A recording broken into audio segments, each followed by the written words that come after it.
Hi, everybody. We are back. This is our second episode of the Educator Wellness Revolution podcast. Woo!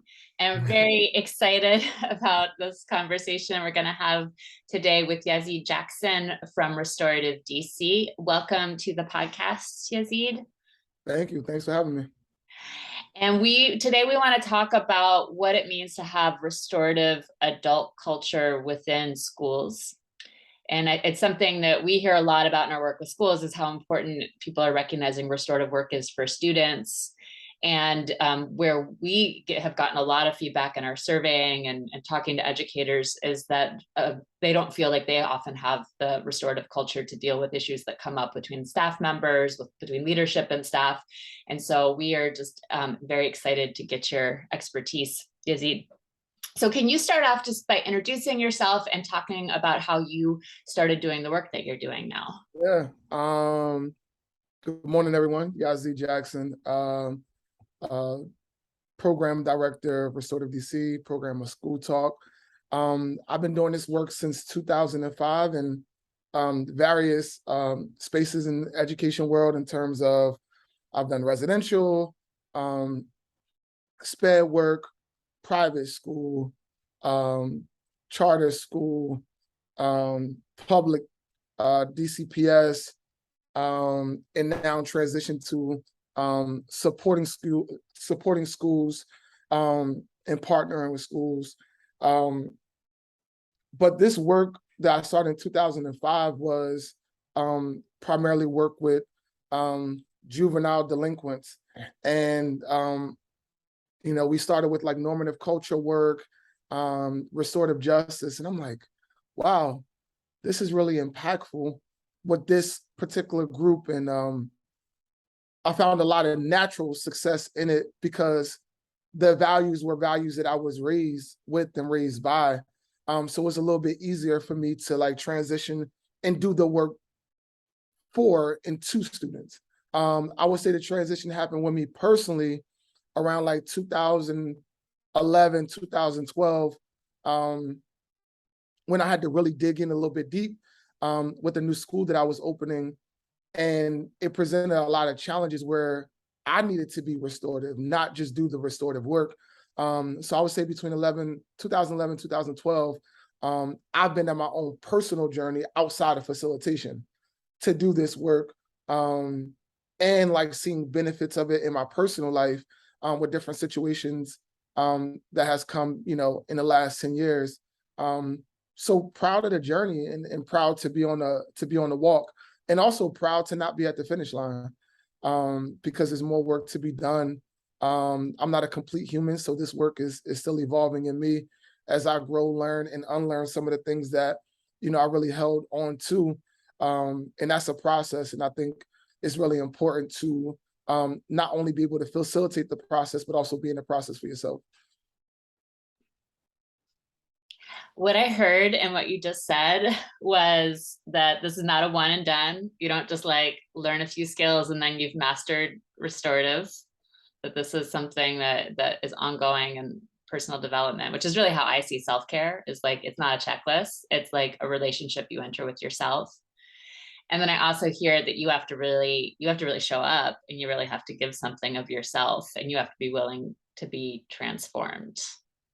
Yeah, and I don't care for the word transparent, but you have to be transparent with yourself. And a part of RJ, in order to do the work and be a part of the process, like social emotional learning is a part of that, which I think taps into like self-care, is your ability to have self-reflection and self-awareness. And you can't evolve if those two things aren't present. And so the hard part of this work is looking yourself in the mirror and say, I am not ... I'm working towards ... I am not there yet. And that's really hard for a lot of adults. But the ironic thing about that is that that's what we expect for students to be able to do is, I told you, go do it. Go self-reflect, go give me a reflection. It's like, ma'am, sir, you need to self-reflect. And so when you're not well, it's really difficult for you to center yourself to reflect.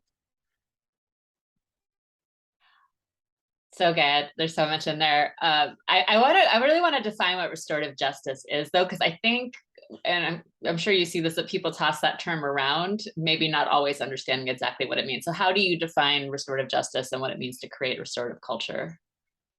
Yeah, so restorative justice is a framework, it's a philosophy around community, relationships, harm, harm, responding to conflict, which has a value system attached to it. And the value system is that everybody here is needed. So when something or someone is excluded from our community, we're at a loss. And in terms of school, building restorative community is making sure that the community members knowing that they're valuable. So if you can see the worst behaved student in your school as valuable, then you're getting there. But if you begin to look at the worst behaved student as you need to isolate him or her, or you need to find a way to get rid of, then that's not community, because you're saying we can't be whole unless these people are out.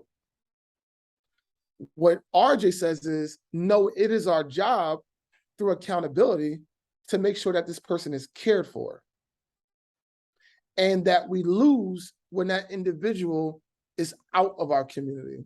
So our whole community is a loss. And so a part of community is this level of accountability, which is a word that gets thrown around very loosely. But accountability is a key pillar in the work that we're doing. This is Scott from Empower Ed, everyone. Yazid, so great talking with you again. You mentioned something I think is really, really important there, which is, we kind of exist in these systems that are all about accountability and evaluation. And you just talked about people's individual value. And sometimes I think that's really hard to see when we're in a culture where everyone feels constantly watched and observed and evaluated, not just on an individual basis, but their team, school, the city, everybody's under a microscope. And so we exist in these relationships between teachers and principals and your instructional coach and everyone who's involved in the school community, where there's so much of a constant, in some ways threat, right? Of like, how are people perceiving me and the work that I'm doing and how are they valuing it? That seeing people's individual value is really hard, right? In a system that is set up that way. Absolutely. And I think it's the constant exploration of what's accountability and what's compliance. And where do the power dynamics lie in between those lines? We have a flawed system, right? Like we have a flawed education system. We also have flawed people working in a flawed system. So compliance becomes the ruler of all. I can dictate how you think, I can dictate how you move by having this compliance structure that then is named accountability. But accountability is intrinsic. Accountability is, I know that I'm responsible for this harm. So even when we look at, school leadership and educational leadership, is one, how am I placing value into the people? Two, am I giving them time and space to self-reflect? Three, are we practicing accountability? Like, are we practicing, hey, I messed up right there, let me go make it right? Are we practicing, hey, I know I was supposed to submit that, I'm 2 days behind, let me get that to you, and I understand that you are on a schedule and that might be impacting your schedule. I apologize, or what do I need to do to make it right? Yeah. But when we move with an iron fist, that is creating more of a power dynamic that widens the gap because the system is already flawed. And I think that becomes problematic over time, and it becomes normed, which is dangerous because we're agreeing to something through practice, but not through evaluation and interrogation. Yeah, you're so right that we kind of exist in this culture where it's all about compliance. And I'm wondering how you think just about language, how language and the words we use. You know, when I learned restorative justice as a teacher, the most transformative thing for me was here are the questions you ask when something happens with a student, right? And you have that tool now to say, I'm going to frame this differently. I'm going to address every individual with these set of questions to figure out what happened and how I repair the harm, right? So I'm wondering on a broader scale with our adults, how do we change the language we use with each other as adults to be transformative in a way that our culture can be about growth rather than about compliance? Yeah, and that's where community building comes in that. And it's a lot of work that we do with our schools. With the adults, the only way I use 10 cultivating strategies to create communal accountability. Um, and I've used it with a lot of schools on creating like working agreements and working norms. And a part of one of those strategies are creating common language. And how do you create common language with a group of diverse adults? So just because we're educators and we believe that students should have equitable education does not mean that we agree on the values and we have the same language around it. We all have biases. We all come in with prejudices. We all have stereotypes that we believe in. There are things that we need to unlearn in order for us to move forward. But the art of community building amongst the adults allow us to get closer to creating shared language, so then that when we're implementing these practices, we're able to do them with fidelity, with care, and with love. And a lot of times we use words not realizing its impact or what we don't even understand around the definitions of it. I'll give one example. If I was to go to a Southeast DC school and I would go to a Northwest DC school, respect looks very different. But what do we get a lot of in referrals? Disrespect. Well, if you're getting a lot of referrals around disrespect and non-compliance, then how about we define what respect is? So is it ageism? Is it gender? Is it identity? Is it intelligence? Is it spiritual belief? Like, where does respect lie? Because respect goes along the continuum. And so we're looking at words like respect and we're looking at it differently, then we don't have the same definition of it.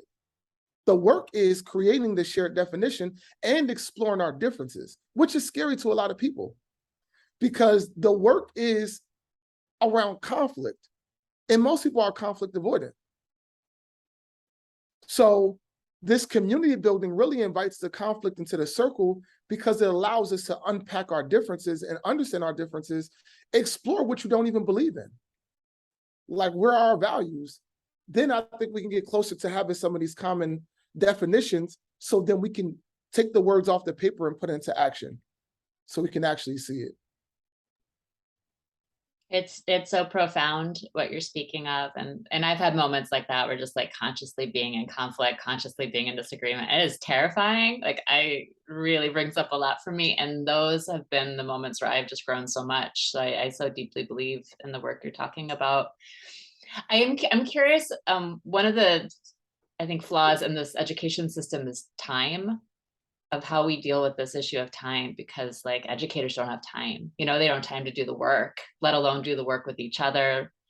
So how do you work with that when you work with educators in schools? Yeah. And it's a sensitive line to cross. And I'm a habitual line crosser. Because I think you need that one person that is willing to move the line or stand on the line and say, what line am I actually standing on? And I have a lot of school leaders that I work with and a lot of coordinators and directors that I work with. And time is usually a part of the issue. And I ask them, so what do you have time for? If you don't have time for this, that's fine. But what do you have time for? And they were like, well, we got rigor, we got academics, we got, academic recovery, and we got this and that, all the things that make sense. So I'm like, okay, I understand. So I asked this other question. Hey, if a student is in crisis, how much time do you have to de-escalate that student? And they say, until it's no longer a crisis. I said, oh, so you do have time. You just would rather spend your time being responsive and reactive than proactive. So is it a use of not having time, or you just don't know how to create time for the things that are important?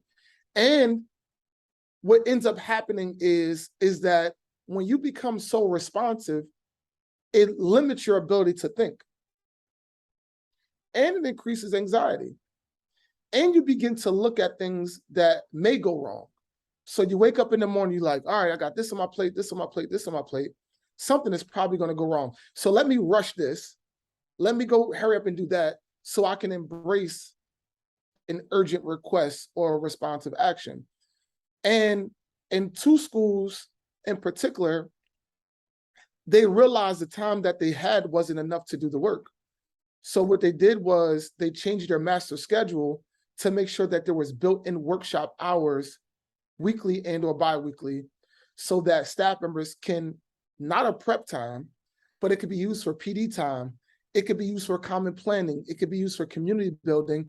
And they've seen great benefits to making sure, because now it's important because you're creating time for it. So whatever you create time for is what's most important to you. And so, yeah, some schools may not have time because it's not important yet. But that crisis would be important when it happens because you want to eliminate it. But how about we build the skills proactively so we can decrease the impact or the risk that that crisis may happen, that could affect our school community. Thank you. We have found pretty much across the board in the schools that we work with, there are three things that are linked together so strongly, which is one, staff burnout, that the educators are feeling extremely burned out. Their well is empty. Two, adult restorative culture, feeling like they don't have the mechanism to address what they feel needs to happen, and they don't feel listened to. And then three is flexible scheduling.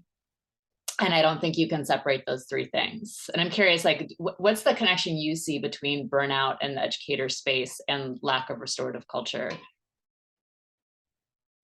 I think we like the idea of self-care. I think we like the idea of staff wellness. And it doesn't look the same for everybody. And some may say, well, take a day off. Self-care. Well, my brain is still at work, but my body is at home. Some may say, well, go do yoga. And all these common practices. But if I can't return back to safety, it's not care. So building a restorative culture amongst adults is the ability to maintain safety. And what that means is I build safety amongst the community based on the community's needs. And so not just my physical safety, my intellectual safety. Is my identity safe here? Can I express the most difficult parts about my life? Can I merge personal and professional in this building? Am I going to be judged or ridiculed when I speak up, when I speak my truth? Is conflict welcome here? And so having and investing in an adult restorative culture, one should be first before you even get in front of students, because we're then asking students to do something that we're not willing to tackle. So we're asking students to be restorative, then how can we ask students to be restorative if the adults are avoiding the process? And so the work that we do, we don't want to work with students unless we work with the adults. So this isn't a student-facing practice. This is a community-facing practice. And if you're an adult, you're a leader.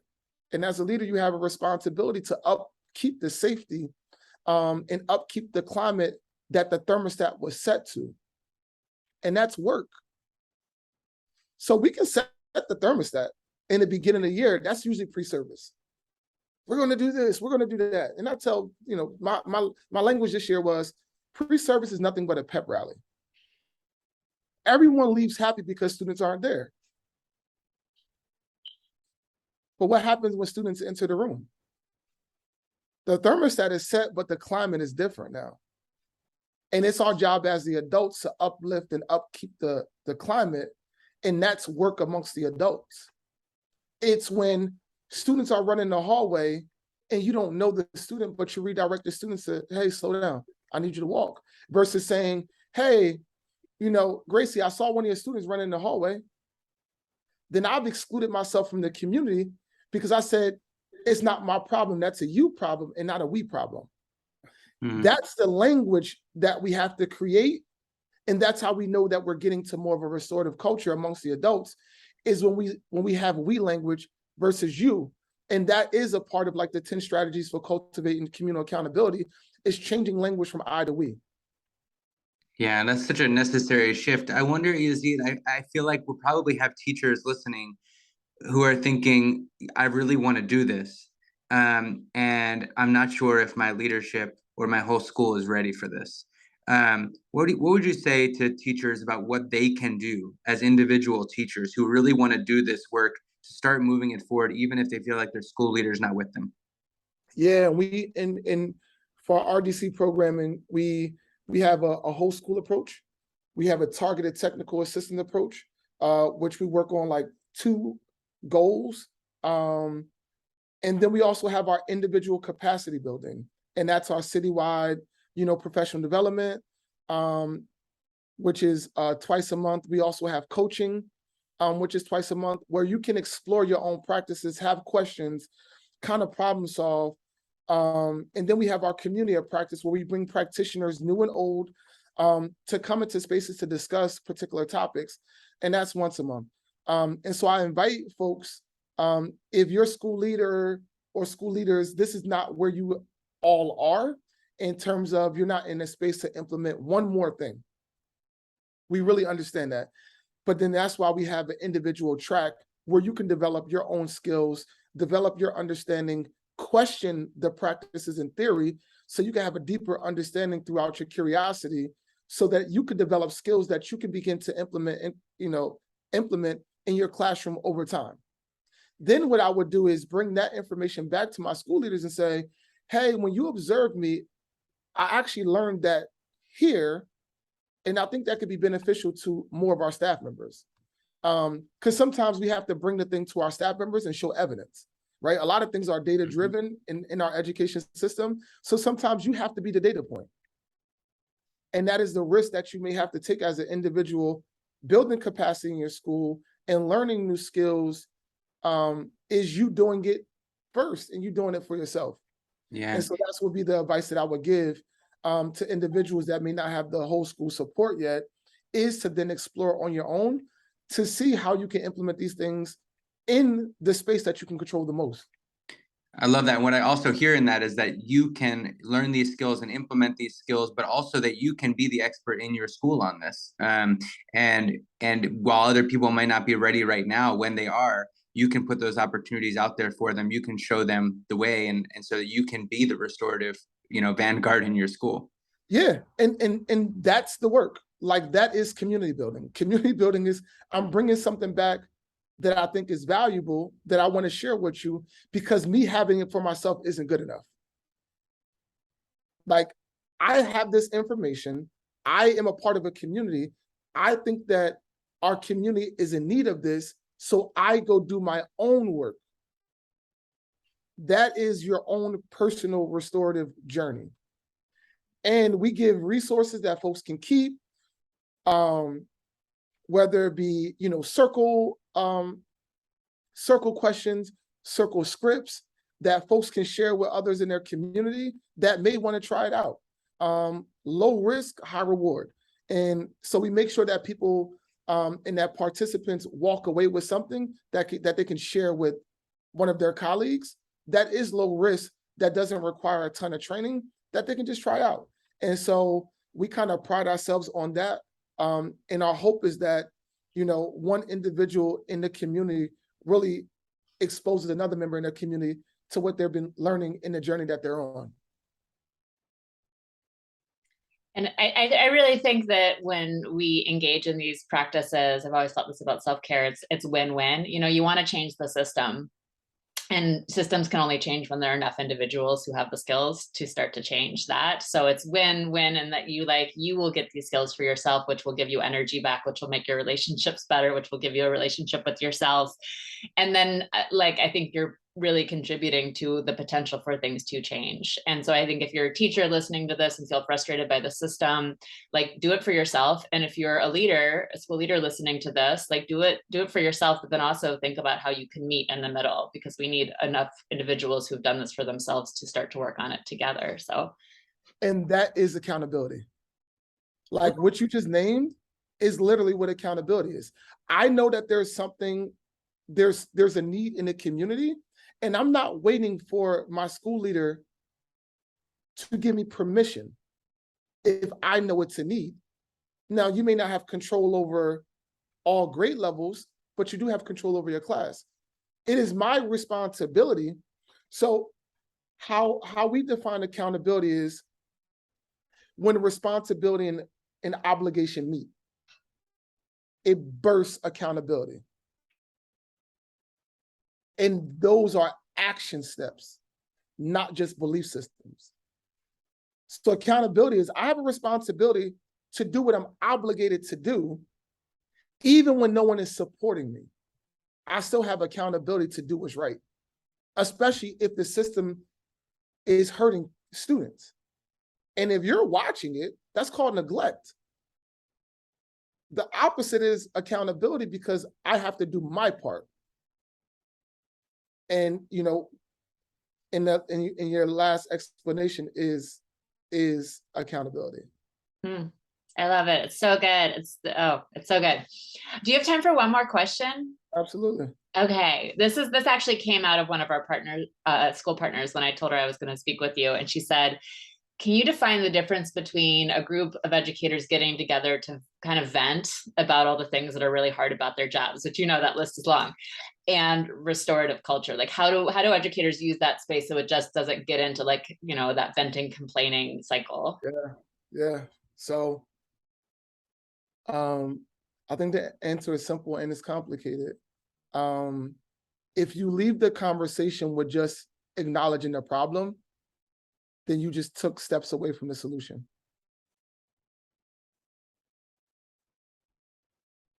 Like I tell people, going to happy hour and talking about work isn't so happy. So why do you all keep doing it? You talk about all the issues at work. What restorative justice and community building does is it acknowledges the issue and it collectively works towards a solution. And so we don't leave the conversation. And I'm not talking about, when I say leave the conversation, I don't mean that, you have a staff meeting, it goes to 4:30 and you're still talking about it. You're not leaving the conversation. What I'm saying is you circle back and you continue the conversation where you left off, because the need was not met yet. And you may need 7 conversations to get clarity on what the solution should be that we're all responsible for. So if you want to have a gripe session, that's fine, but just walk into it knowing that you're not going to get anything out of it, but agreement that there's a problem. But if we're doing a restorative process, then the goal is to walk away with agreements. And the agreement may be to continue this conversation until we have enough information to create action steps or goals. But we don't end the conversation until we have that, because that is what we want out of the conversation, or we want from the conversation.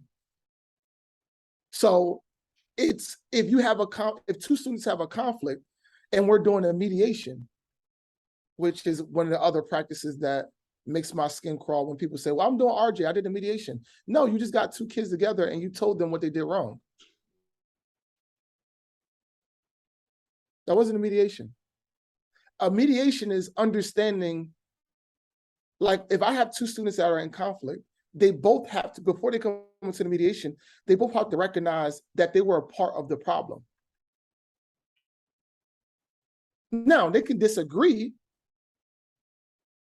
with what the other person is saying, but they're walking into it knowing that, hey, I'm a part of this problem. And then at the end of the conversation, we both walk away with agreements. That's a restorative mediation. If I go into a staff meeting and I don't recognize that I'm a part of the problem, then it's going to be really hard for me to understand the solution, because the solution involves me. The problem involved me. I did a fishbowl with a school over the summer, and I asked them this question, and they wanted to jump out of their seats. And the circle question was, how did you contribute to a fractured school culture? And they were like, not me. Who's that? That guy. Then it becomes the leader's problem. But if you look at yourself as a leader in the school, then you're a part of the problem. So part of coming to the solution is saying, I am a problem. I didn't tell that student to slow down in the hallway because I didn't have a relationship with them. And I felt like if I would have redirected that student, then that would have caused me conflict that I wasn't quite ready for. No, I did not redirect the student for using profanity, because if I redirected that student, I didn't want them to curse me out. That still makes you a part of the problem, because then what we're showing is we're not consistent around profanity or running in the hall. But I have to walk in saying that I am a part of the problem, so that means I have to be a part of the solution. So to me, that's the difference. And that is accountability.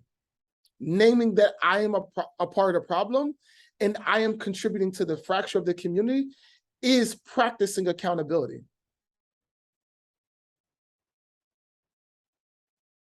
It's so true, and it's so hard because we're so programmed against everything you've just said, like admitting that we're wrong about something, being willing to say that we're part of the problem, being willing to be changed, and yet it's just the path forward. So we do need support on this, and I want everyone who's listening to this to really hear that we can be compassionate with ourselves as we go into this practice, because I know I kind of go kicking and screaming into accountability sometimes. I don't want to say I'm wrong.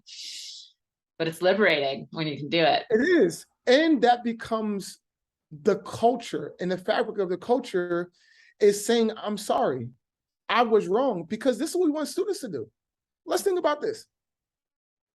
The things that are so challenging for the adults, we get on students about.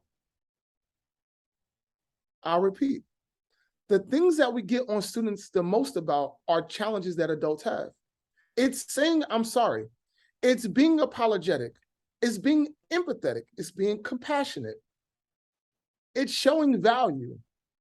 It's saying I'm not perfect.